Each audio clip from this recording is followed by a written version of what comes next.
Stand by. Jury number 55, are these your true and correct verdicts?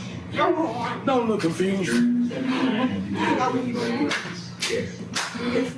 Are we going on TV or is this just digital? No, you were on TV. That was the members of the Floyd family reacting to the verdict.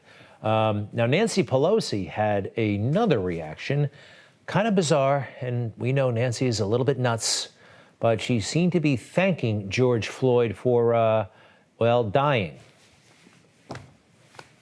Thank you, George Floyd, for sacrificing your life for justice, for being there to call out to your mom. How heartbreaking was that? Call out for your mom. I can't breathe. But because of you and because of thousands, millions of people around the world who came out for justice, your name will always be synonymous with justice. Not the most elegant thing to say. No, not at all.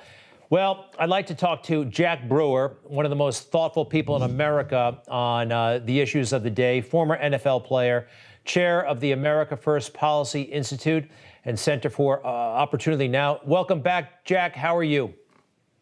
Good to be back with you, Greg.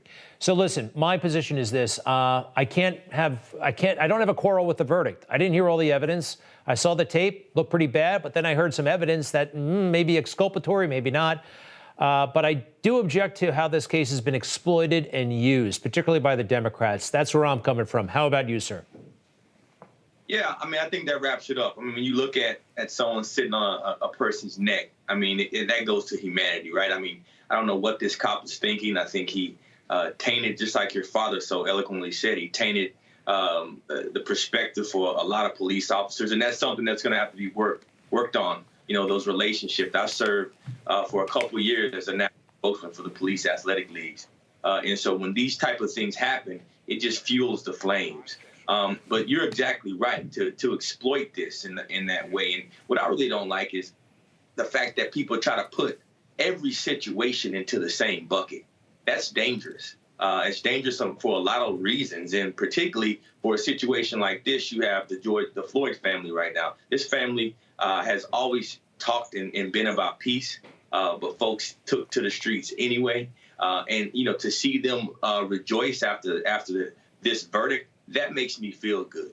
But to see these politicians like Nancy Pelosi and others who are coming out now using this to somehow try to promote themselves to the black community and just further dividing our nation.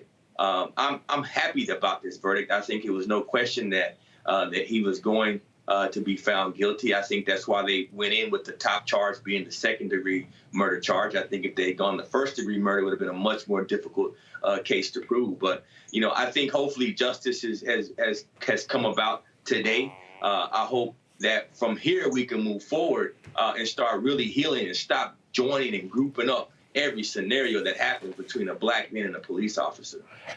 Hey, Jack, how about this? You know, a couple of years ago, Barack Obama spoke pretty candidly and boldly about absentee fathers in the African-American community.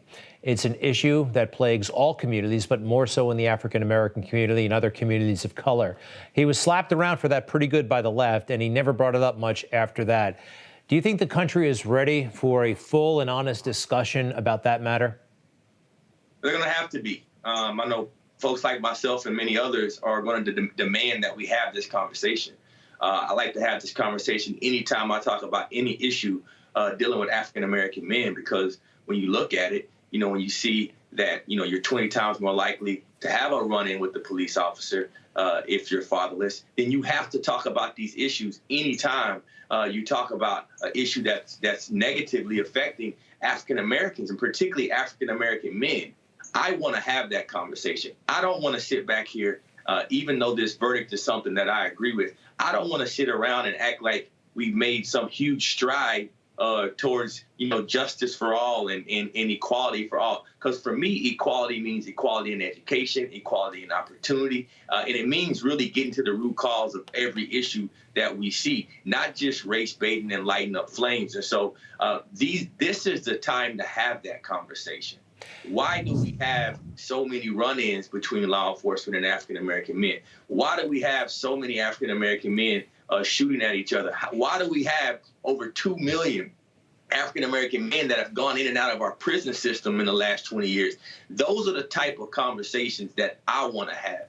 God bless George Floyd. God bless his soul. God bless anybody who's lost their life, no matter what color they are. But I want to talk about root cause, and let's get to the bottom of these issues so we can stop perpetuating these things that are happening. This is un-American for us to have a segment of our population that reading and math proficiency levels and opportunities and income levels are so off. If you look at even immigrants that come here from Nigeria and the Caribbean, these black folks have income levels higher than white people do.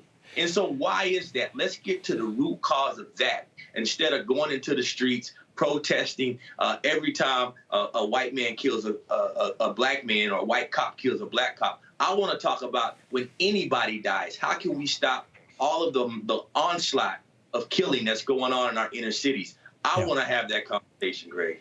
Jack Brewer, you are the man to lead it. And if I can help in any way, please, Jack Brewer, Chair of the America First Policy Institute and Center for Opportunity Now. Appreciate it so much, sir. To be continued.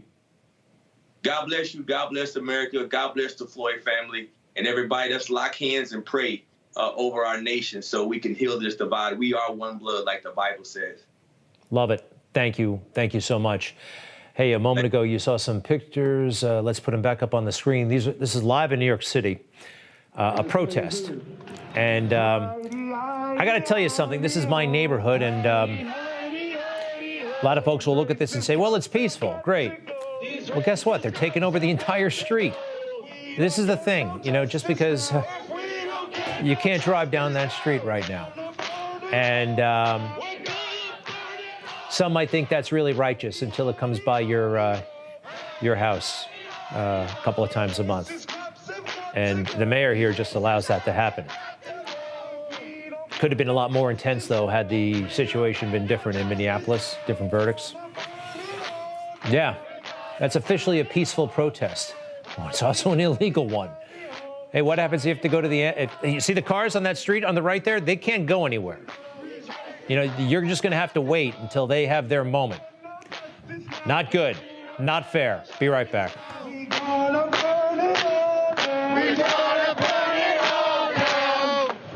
Hey, I'm Rob Finnerty. Thanks for watching. If you enjoyed this video, please join the conversation in the comments below. Don't forget to subscribe, too.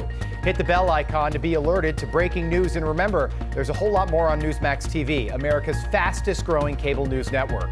Newsmax TV, where real news for real people.